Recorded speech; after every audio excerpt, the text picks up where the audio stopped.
पैसे की वजह से निकल रहे।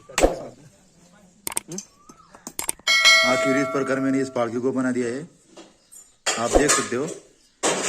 वीडियो पसंद आई तो लाइक करो, सब्सक्राइब करो।